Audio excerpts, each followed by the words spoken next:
जंगलों रह जयामो आदिवासी जंगल रखवाला रे।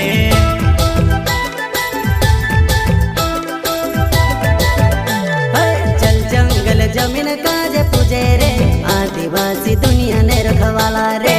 बाप देव खतरी काज पूजे रे आदिवासी सबसे निराला रे।